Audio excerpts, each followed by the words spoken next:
sus manos y sus pies y reflejar su imagen.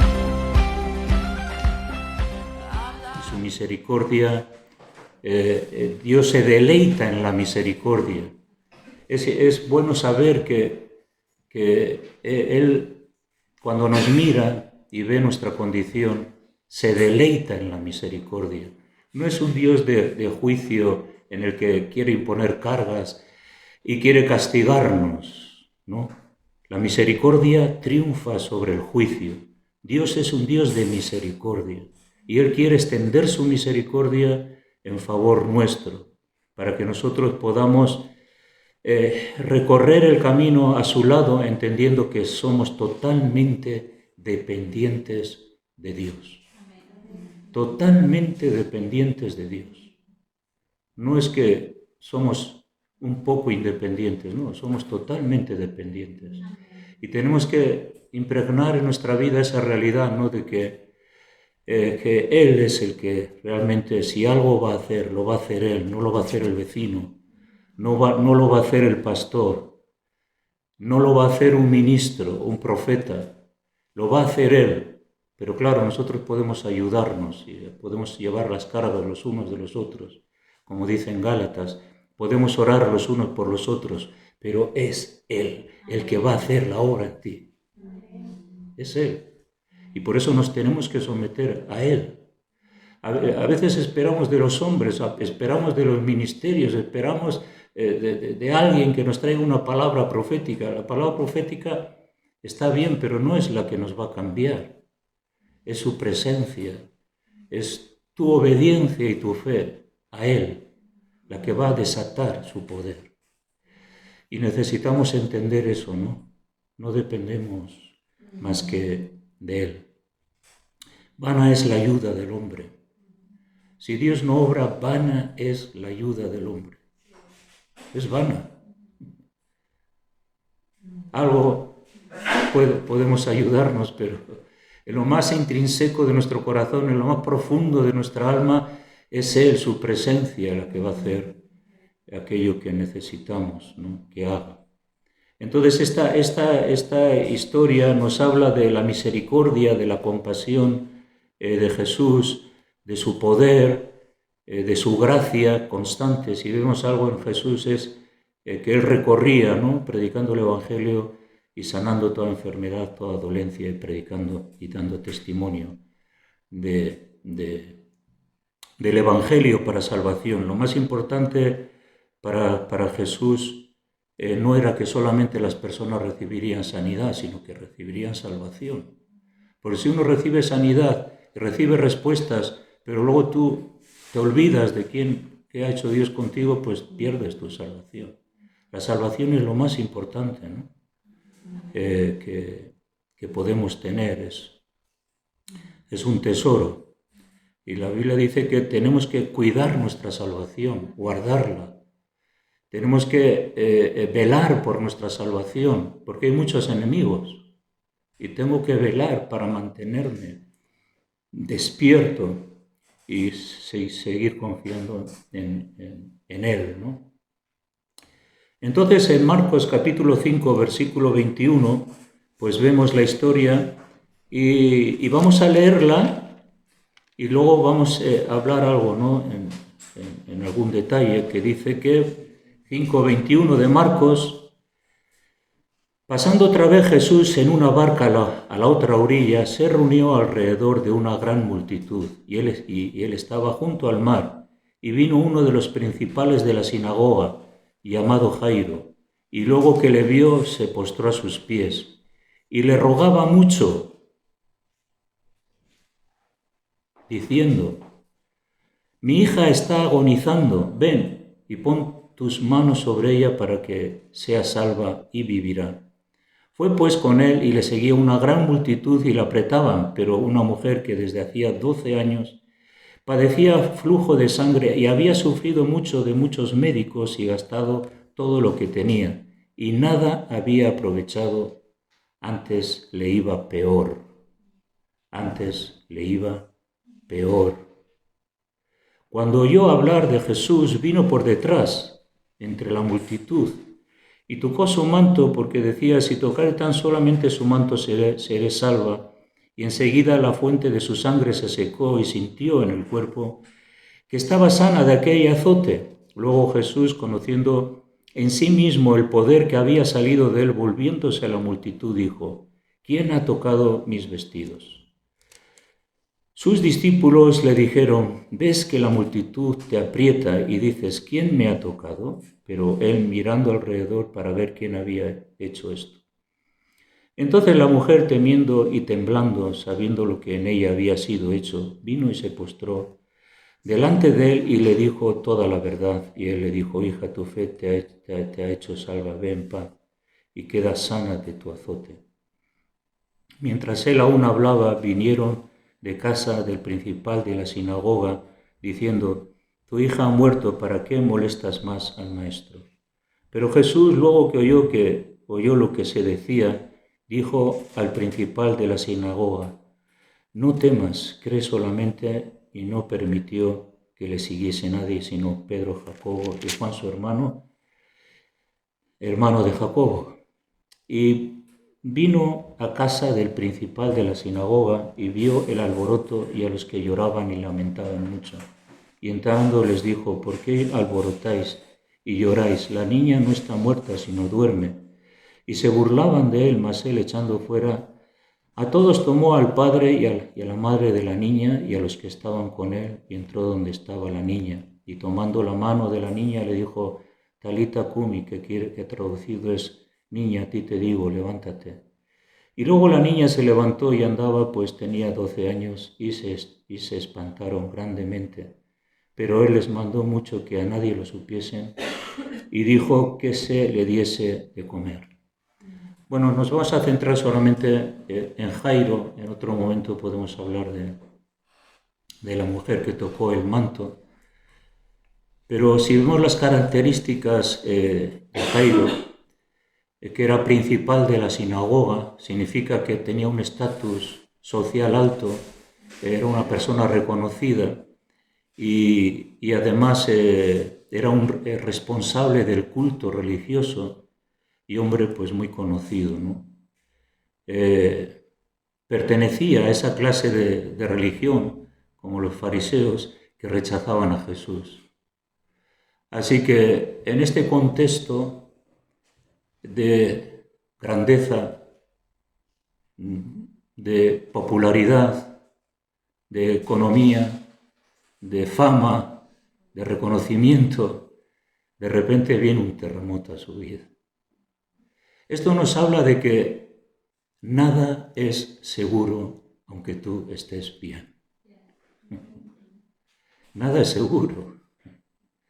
Lo que sí es seguro y estable es cuando nuestra vida está edificada en Cristo, la roca, ¿no? Porque sabemos que todas las demás cosas pueden cambiar y pueden ser muy fluctuantes, pero cuando nosotros estamos en Cristo, todo ese movimiento de circunstancias pueden ser mayor o peor, pero sin embargo sabemos que si Jesús está con nosotros, Él nos ayudará a salir también, ¿no?, hacia adelante. ¿Qué hizo este Jairo? Se postró a sus pies. Una persona que enseñaba en la sinagoga prestigiosa se tiene que humillar delante de aquel que solamente tiene una respuesta. Y seguramente no sería fácil, porque aquellas personas que están en un púlpito siempre muy altos, muy elevados, donde se les aplaude, donde se les venera, ¿no? Pues que esas personas humillen es un poquito complicado, ¿verdad? Pero este hombre se humilló, y qué importante es la humillación para recibir también de Dios. Porque muchos por orgullo, soberbia, prepotencia no se acercan a Dios. Pero sin embargo, Él es el único que puede ayudarnos a pesar de todo. Pero es una buena actitud siempre en nosotros humillarnos, quebrantarnos, reconocer que hemos vivido a nuestra manera, reconocer que hemos estado lejos de Dios, reconocer que hemos sido autosuficientes. Pero hay un momento en que hay que humillarse delante de Dios. Y esa es la garantía, ¿no? No siempre es fácil, depende del carácter y las circunstancias de cada uno, pero la humillación es algo siempre que cuesta. Reconocer que sin Él nada podemos hacer.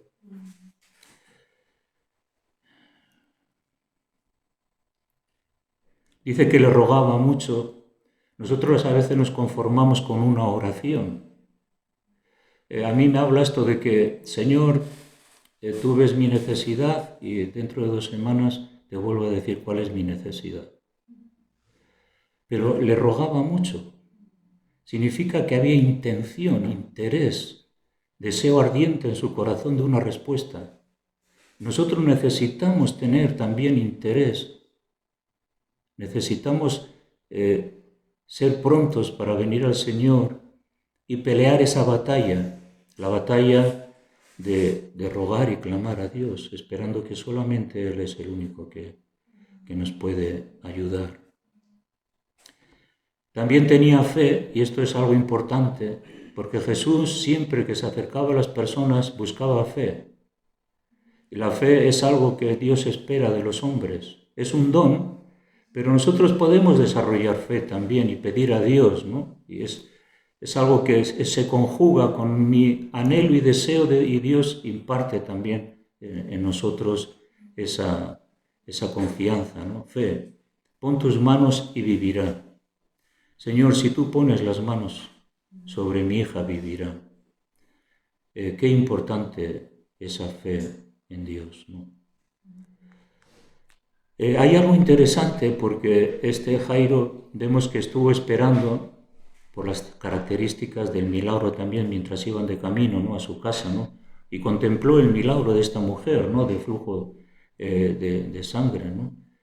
Y pensando que cuánto bien nos hace ver los milagros que acontecen a nuestros hermanos, ver que cómo Dios responde a sus oraciones, cómo Dios responde a sus crisis, cómo Dios responde a sus situaciones personales y cómo Dios les bendice, les edifica y les fortalece. Eso es algo importante en la Iglesia. Ver a nuestros hermanos bendecidos es algo que nos anima, nos imparte fe y nos imparte confianza. Así que Él contempló este milagro, ¿no? Pero también necesitamos ver los milagros en nosotros. No solamente ver los milagros en los demás, porque a veces pensamos que Dios solamente bendice a los demás prospera, a los demás ayuda, y qué pobre de mí, ¿qué hago yo aquí? No, que no. Pero sí, que tú necesitas ver ese milagro en tu vida también, ¿no? ¿Para qué? Para afirmar tu corazón y para saber que Dios es un Dios fiel contigo. Y Dios lo quiere hacer, no solamente Dios lo quiere hacer en los demás, y puedes pensar que tú eres el único a que Dios ama un poco menos. Pero sin embargo no es verdad. Dios te ama a ti tanto como aquel que tú ves que Dios le bendice, ¿no? Así que para experimentar, ¿no?, los milagros del Señor se tiene que quebrar nuestro orgullo y no nos tenemos que avergonzar de Jesús. Este Jairo tuvo que quebrantar su orgullo religioso y no se tuvo que avergonzar de él, porque él pensaba, bueno, si le ven a él con Jesús, que es el enemigo de todos los religiosos, pues pensaría que iba a perder el prestigio. Cuando nosotros nos acercamos a Jesús y nos avergonzamos de Él, perdemos la batalla. Porque nunca nos tenemos que avergonzar de Él, aunque haya gente a nuestro alrededor que pueda desprestigiarnos o podamos entrar en un ambiente de enemistad o de desprecio.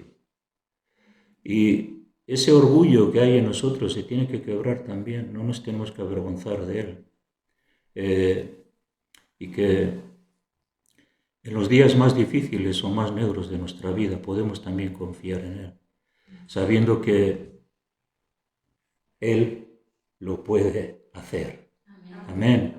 Pero nosotros nos tenemos que quebrantar, tenemos que quitar nuestro orgullo, tenemos que amar a Jesús y que no nos tiene que importar el qué dirán, ¿no?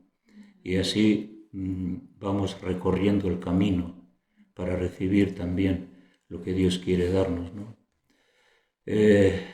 También le dijeron los discípulos, le dijeron a Jairo, bueno, pero ¿por qué molestas más al maestro?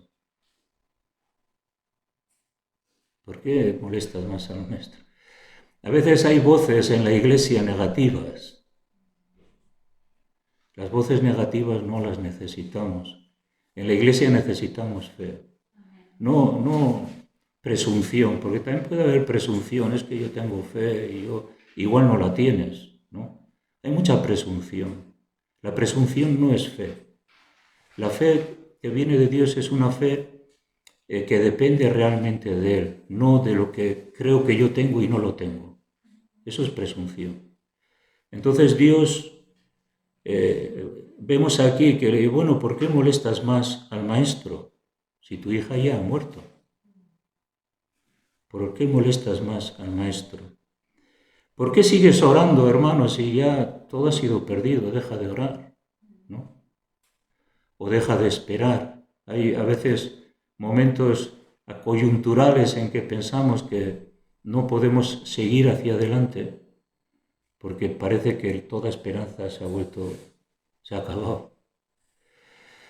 Pero sabemos que Dios tiene la última palabra.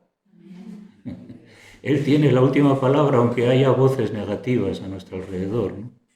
Todavía me acuerdo que, ahora me viene a la mente, que me decían mis amigos cuando me convertí en una época de crisis de trabajo, me dijeron, ¿pero tú crees que Dios te va a dar un trabajo? Yo dije, sí, voces negativas, ¿no? Yo dije, sí.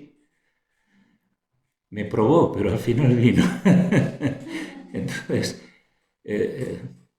nos damos cuenta que hay voces siempre negativas.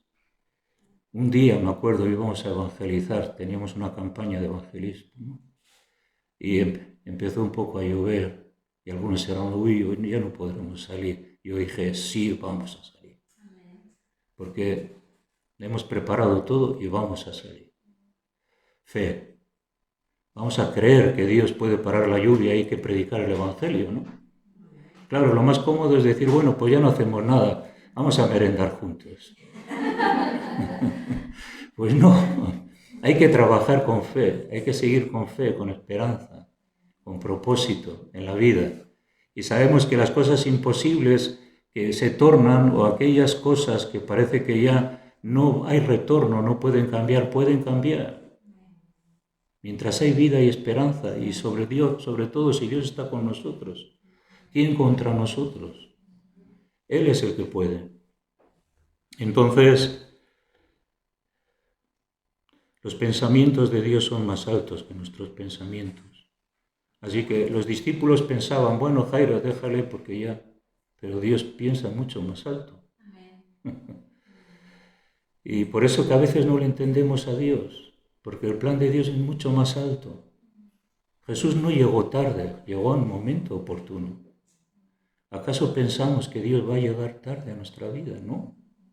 Él llega en el momento oportuno.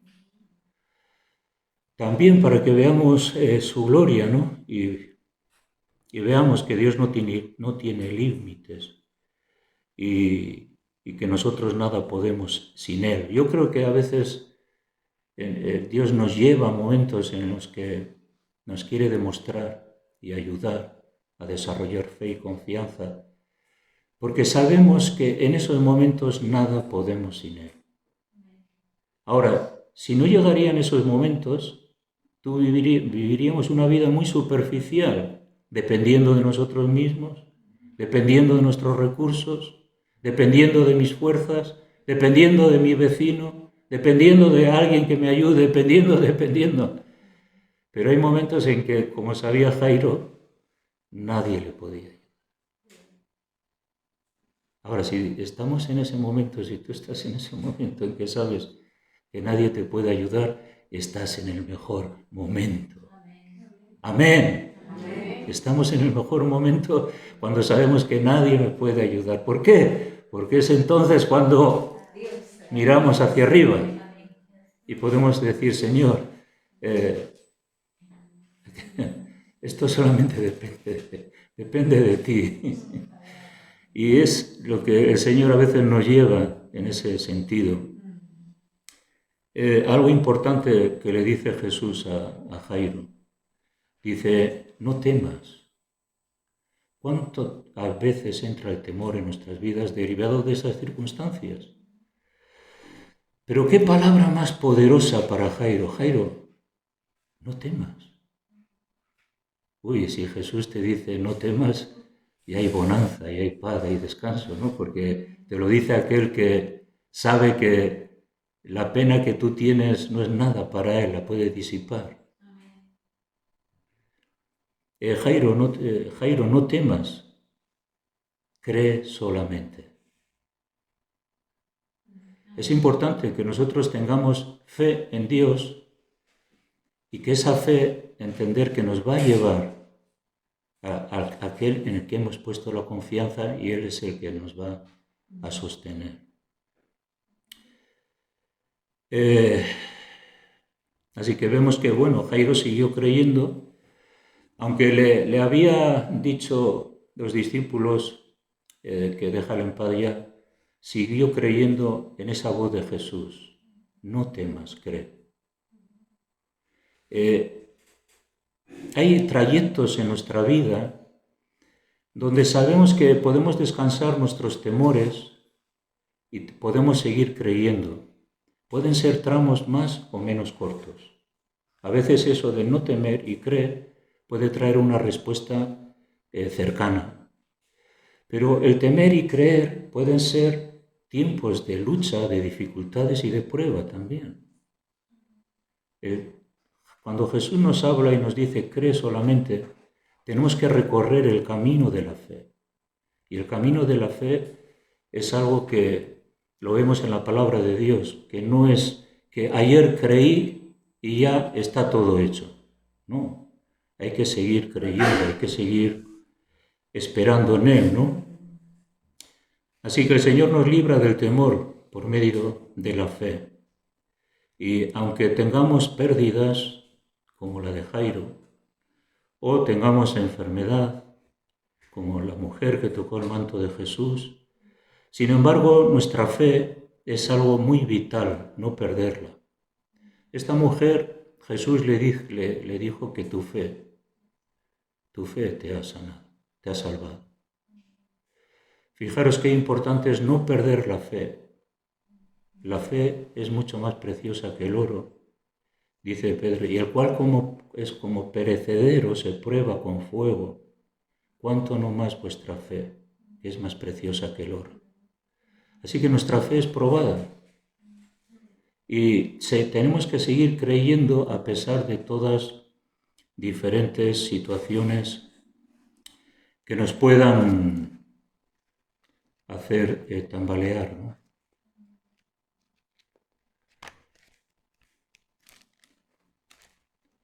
En Romanos capítulo 4, versículo 17,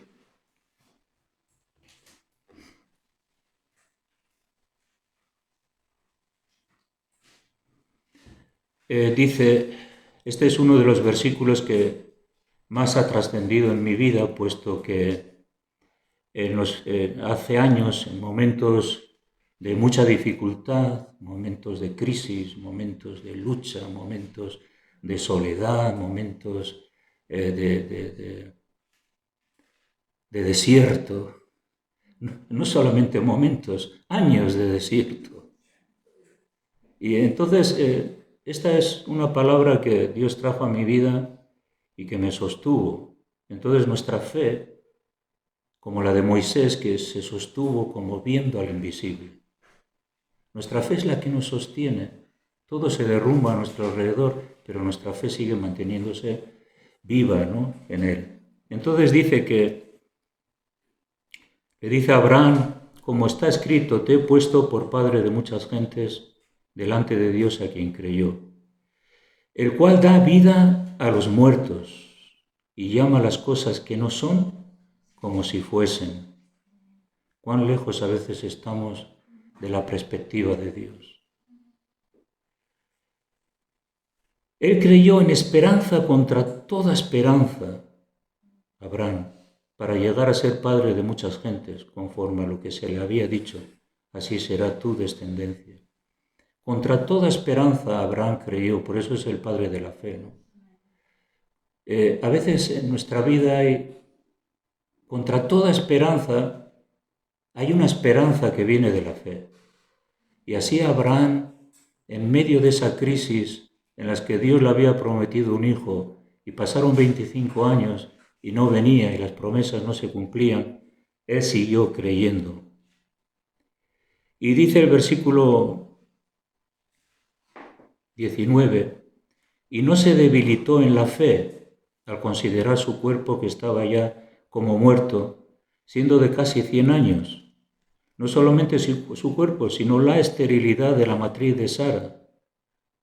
Dice que no se debilitó en la fe. Ahora, si nosotros viviríamos ciertos casos como de Abraham, seguramente habríamos dejado la fe ya hacía rato. Esto le pasó a la mujer de Lot, que le dijo a Lot, maldice a Dios y muérete. Claro, tenía motivos, puesto que estaban sufriendo intensamente, ¿no?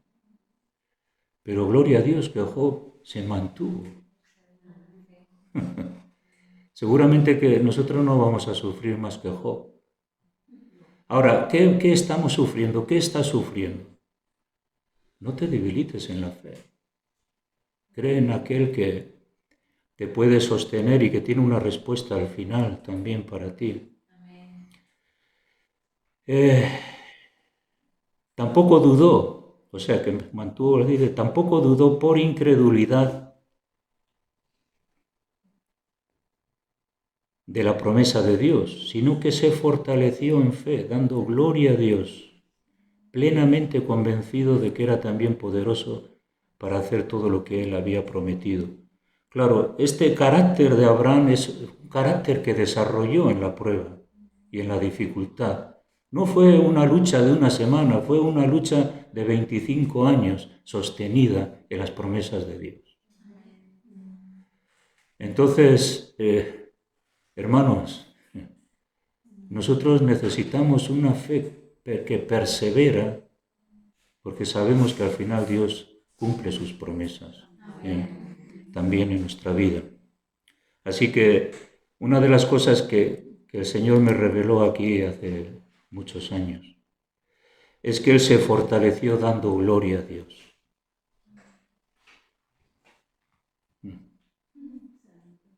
Él se fortaleció dando gloria a Dios. Cuando damos gloria a Dios, cuando las cosas no nos van bien, cuando tenemos necesidades, cuando damos gloria a Dios en nuestro sufrimiento, en nuestra penuria, en nuestras luchas, aleluya.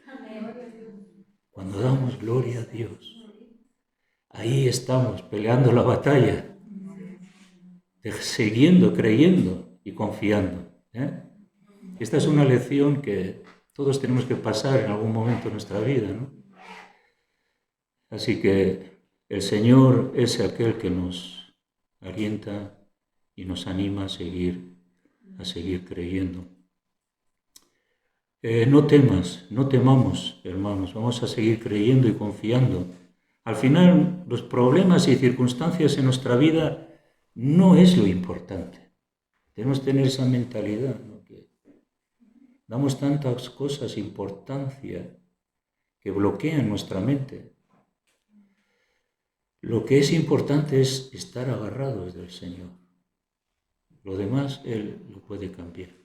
Y a veces estamos pensando tanto en nuestros problemas que podemos enfermar. Y en realidad lo que tenemos que hacer es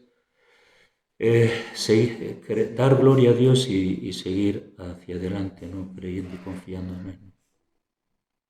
Cuando luego entraron otra vez, lo que oyó Lo que oyó Jairo fue negativismo, las plañeras, los que cantaban, la incredulidad de la gente. Y yo digo que el otro día también hablando ayer, que estamos rodeados de incredulidad, una sociedad incrédula. No hay fe, no hay confianza, no hay perfección espiritual. Y la Iglesia se mueve en ese ambiente de incredulidad. Pero no nos debemos de dejar de contagiar por la incredulidad que hay. Tenemos que creer que podemos vencer tanto negativismo, incredulidad y tanta falta de esperanza que hay. Y por eso, ¿qué hizo Jesús? Que sacó a todos de allí y solamente se quedó con 3 de sus discípulos. ¿Por qué? Porque no permitió que le siguiese nadie que no tenía fe y que era incrédulo. Hermanos, en la Iglesia tenemos que tener fe, tenemos que estar unidos en fe, en Dios. Crear ambientes de fe en la Iglesia es importante. Es importante escuchar a un hermano y ver que tiene fe. ¿Cuánto disfrutamos el viernes escuchando a los hermanos que oran, ¿no? Y que tienen fe? ¡Aleluya! Qué hermoso ver a los hermanos que... ambiente de fe, ¿no? Luego sales allí y ya se pierde todo, ¿no? Pero qué importante tener en la Iglesia ese ambiente de fe para ver y creer lo que el Señor va a hacer. Dios siempre va a responder a la fe y desarraigar la incredulidad en nuestras vidas. Aunque, como dice el versículo 40, se burlaron de Jesús. Cuando tú encuentras burla en esta sociedad de Jesús que se encuentra, ¿cuántos se burlan de Él? ¿Cuántos se ríen a tu cara diciendo, majo, pero qué pobrecito? Es una realidad. Se burlaron de Él. Y sabemos que la Escritura dice que nuestra fe va a ser motivo de la burla de este mundo. Así que echó afuera a todos, creó un ambiente de fe para que también el milagro se produciría, ¿no? Qué hermoso cuando le dice, levántate, Tabita Kumi, levántate. Pensemos que nosotros estábamos muertos en nuestros delitos y pecados, pero ahora tenemos nueva vida en Cristo. ¿Te acuerdas cuando el Señor te dijo, levántate, tus pecados te son perdonados y tienes nueva vida? Estabas muerto, muerta, pero el Señor con su autoridad, levántate, aleluya. Todavía me acuerdo cuando el Señor me dice, levántate. Yo estaba muerto, yo nada podía hacer, tú tampoco. Pero el Señor te dijo, levántate, y Él te levantó con su voz de autoridad y de poder. Necesitamos esa fe, esa confianza, entender que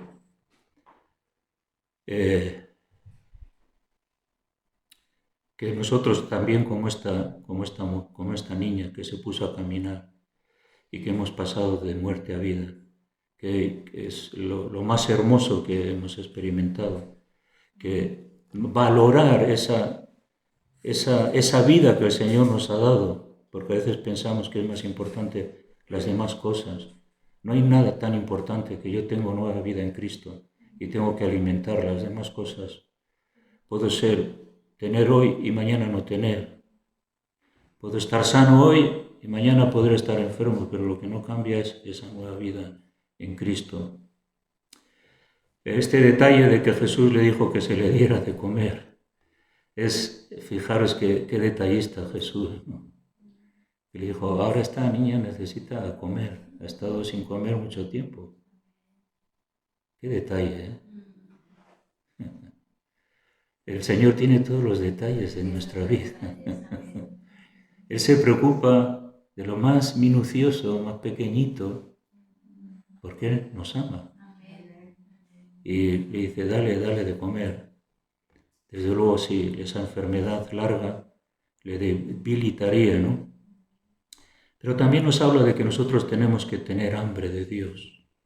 La inapetencia del hambre de Dios, el no tener hambre de Dios nos lleva a sentirnos débiles y sin fuerzas.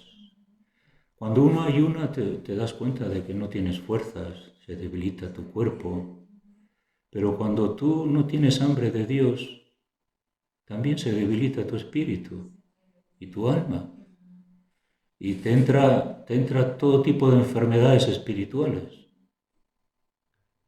Necesitamos comer, tener hambre de Dios. ¿Para qué? Para que podamos ser llenos de Él y poder tener una vida óptima, ¿no? Amén. Muy bien, pues esto es lo que necesitamos, ¿no? Que el Señor nos ayude. Ahora, cuando vemos ahora los que hemos caminado con el Señor durante varias décadas, nos damos cuenta que la vida es muy fluctuante en todos los aspectos, ¿no? Todavía me acuerdo cuando estuvimos en la escuela bíblica, recién casados, mi esposa y yo, donde Dios nos llamó, y recuerdo que vinimos entusiasmados a una iglesia donde hoy a la tarde tengo que ir a predicar, y me dice el pastor, me dice, uy, qué entusiasmado vienes. Y yo luego no lo podía entender. Uy, ya verás cómo pronto ese entusiasmo se te va a disipar. Y digo, pero bueno, que yo estoy entusiasmado, que esto va a fluir, va a ir hacia adelante, no esto va, ¿no? Pero todo eso va cambiando, nuestros sentimientos y todo lo que tiene que ver con nuestra vida, lo que antes pensábamos que va a ser siempre así, de repente no, viene la lucha, viene el fracaso, viene el descontento, viene aquello que esperabas no llega, como Abraham, ¿no? Aquello que creías no es. Uy, estamos en la escuela de la fe. Estamos en la escuela de la fe. Ahora, no perdamos la fe. Amén.